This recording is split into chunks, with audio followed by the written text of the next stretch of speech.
Dando início ao nosso curso de banco de dados e API, vamos aqui agora já inicialmente meter a mão na massa. Dentro do diretório aqui Abrão, eu vou criar um diretório chamado blog e aqui eu vou criar dois arquivos, o etc barra module.xml, que vai ter o conteúdo aí para ativação do módulo, tá aí, e ainda dentro de blog vou criar o arquivo chamado registration.php, que aqui eu vou ter o arquivo para o script necessário para poder fazer a ativação do nosso módulo, tá? São os dois arquivos necessários para para instalar qualquer módulo no Magento 2. mod.xml dentro de etc e o registration.php, que é diretamente dentro do diretório, fora do diretório etc, né? Diretório blog. Ok, feito isso, nosso módulo aqui já está praticamente instalado. Vamos em vendor, Magento. Dentro de vendor Magento, procura aí o diretório chamado cmsmodule.cms. Você vai em etc db_schema.xml. Por que que o Magento está trabalhando assim? Antes da versão 2.3, o Magento ele trabalhava apenas com scripts PHP para fazer atualizações no banco de dados.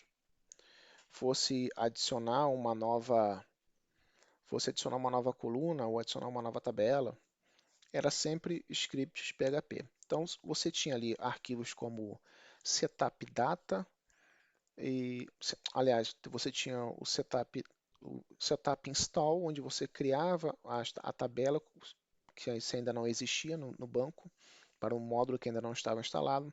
Você tinha um setup upgrade, onde você utilizava para poder fazer atualizações em tabelas que já existiam no banco de dados. Então você lá na versão 1, você fazia o setup install, você instalava o banco, instalava a tabela no banco, aliás. Na versão 1.1 você precisava fazer uma atualização de 1 para 1.1, então você utilizava o setup upgrade. A 1.2 você também utilizava outro setup upgrade. O problema com isso é que o Magento ele acabava aplicando essas informações, essas atualizações, de maneira cega. Então, na versão 1.1 você adicionou uma nova coluna. Na versão 1.2 você adicionou uma outra coluna. Aí na versão 1.3 você precisa remover uma coluna que você já tinha criado anteriormente. Com isso, você estava sempre precisando de criar um novo script PHP para poder fazer essa atualização. E o Magento ele fazia essa aplicação, ele acabava perdendo o controle do que de fato estava ali, tá? Então, a partir da versão 2.3, a equipe do Magento ele adicionou esse recurso que é o schema. A gente trabalha com schema, que é o db_schema.xml, onde nós conseguimos fazer o gerenciamento das informações da nossa tabela por ele, e com isso o Magento ele consegue ter um controle do que está na sua tabela customizada, né, em termos de coluna, por exemplo, de funcionamento da sua tabela customizada no banco de dados. Então, para você criar aí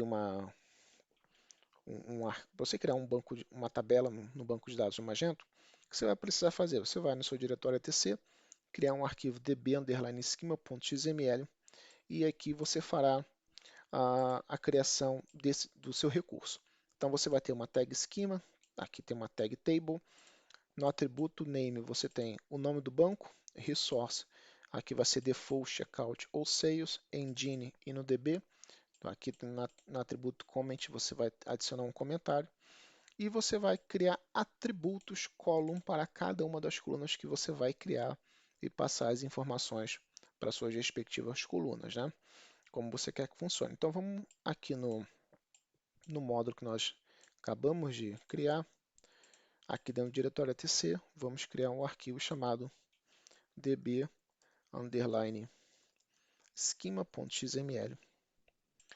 Vamos copiar só essa parte aqui de cima, adicionando, fechando aqui a tag schema. Ok, vamos criar aqui uma tag chamada table, fechando, e aqui nós vamos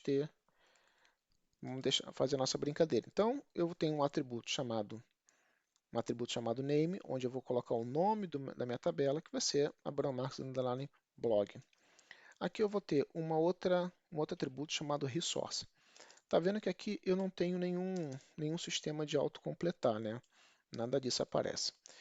Para o PHP Storm, nós temos um recurso que nós podemos utilizar que vai nos ajudar bastante, que tem até na documentação do Magento, eu vou deixar esse link disponível para vocês acessarem de maneira rápida, que é esse camarada aqui, esse comando bin magento dev url catalog generate, passando o path. O path aqui é o path onde ele vai criar esse arquivo misc.xml. Então vamos aqui no nosso projeto, vou pegar esse código aqui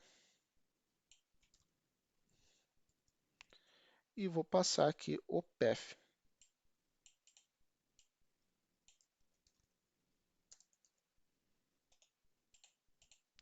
Abrindo aqui o PHP Storm, antes de executar qualquer coisa, você vai em File, Settings, aí você vem em Language Frameworks, Schemas e DTDs. Não tem nada aqui como vocês podem ver. Então, ao fazer isso, eu venho aqui e vou executar esse comando. Ok, comando aqui foi executado. Vamos então no nosso PHP Storm, lá em Files, Settings, e aqui em Schemas DTDs, ele já tem todas essas informações aqui para a gente. Isso facilita bastante a criação, nosso trabalho aqui com banco de dados, né? Porque, como você vê agora, é só dar um espaço aqui que ele já vem os atributos que são voltados para a tag table. Então, no caso aqui, eu vou adicionar o resource. No resource eu vou deixar default mesmo. Tem o engine, vai ser inodb. E tem um comment, que vai ser o comentário da tabela. Então, vai ser blog post table, por exemplo. Feito isso, agora a gente vai criar aqui as nossas colunas. Vamos copiar aqui para poder facilitar a nossa vida. Vou copiar aqui a coluna column. Então, na coluna column aqui, na tag, aliás, do column tem um xsi type small int. Aqui eu vou informar qual vai ser o tipo de dado que vai ser armazenado nessa coluna. Eu tenho aqui o name table, o name o block ID, eu vou deixar como entity ID, por exemplo. Unsigned false, ou seja, aqui ele não vai aceitar números negativos, valores negativos, -1, -2, por exemplo. No label false também vai ser obrigatório a informação desse, nessa coluna, né? And identity true, sim, vai ser verdadeiro. E o comment aqui, entity ID. Vou deixar como entity ID mesmo, não tem problema. Aí, voltando aqui, eu vou pegar logo aqui no final, nós temos aqui o constraint. Esse constraint aqui, eu vou copiar esse camarada aqui, vou jogar aqui dentro. Porque nesse constraint aqui, o que nós vamos ter?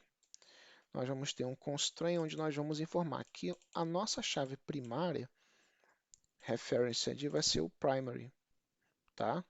Então aqui o reference ID vai ser primary e a coluna em questão vai ser o entity ID. Então, por meio dessa constraint aqui, eu estou dizendo que essa coluna vai ser a chave primária da nossa tabela. Voltando aqui ainda, eu tenho esses campos aqui como varchar. Então aqui no tipo do campo que vai ser um tipo varchar. Vai ser um tipo título, vou deixar como título, o nome como title mesmo. No label false, não pode ser false, é obrigatório informar dado para ele. Length aqui é o tamanho do campo, tá? E no comment eu vou deixar como blog post title. Vou duplicar esse conteúdo, vou passar um outro campo chamado description. No label false também, o length dele vai ser 255 e vou deixar como blog post description. Aqui não está blog, está block. Copiando aqui, passando para cá, beleza. Temos mais uma coluna aqui que é interessante para a gente, que vai ser essa coluna aqui. Vai ser no nosso tipo timestamp, creation time, nós vamos colocar como nome de created at, vai armazenar a informação de quando vai ser criado, on update false, porque ela não será atualizada durante o processo de atualização, então por isso que o on update está falso. O no label false, porque sempre tem que haver valor nessa coluna.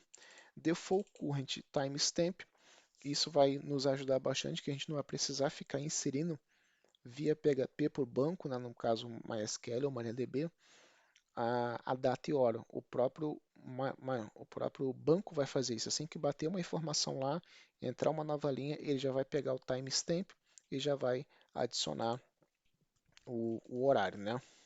Dia, hora, etc. E aqui vai ser blog created at time. Ok, feito isso, nós já temos o suficiente aqui para rodarmos para criarmos o nosso banco, nossa tabela, aliás. Voltando aqui, eu estou utilizando o Magento 2.4.4, vou dar um use aqui, Magento 2.4.4 e vou dar um select, tudo from, em Abraão, Marques, underline blog, e esse blog não existe, essa tabela não existe. Vou deixar um describe aqui, e essa tabela não existe. Ok, então vamos aqui, nosso terminal, e vamos rodar o nosso upgrade. Concluindo, a gente volta. Então já concluiu aqui, já rodou tudo certinho. Aqui nós temos o nosso módulo que foi instalado, né? Que ele ainda não havia sido instalado. E juntamente com ele tem que ter sido instalado a nossa tabela. Vamos dar uma olhada. E aí está instalada a nossa tabela. O Entity ID, o Type, o Description e o Created At, conforme nós especificamos lá, com o Entity ID sendo a nossa Primary Key.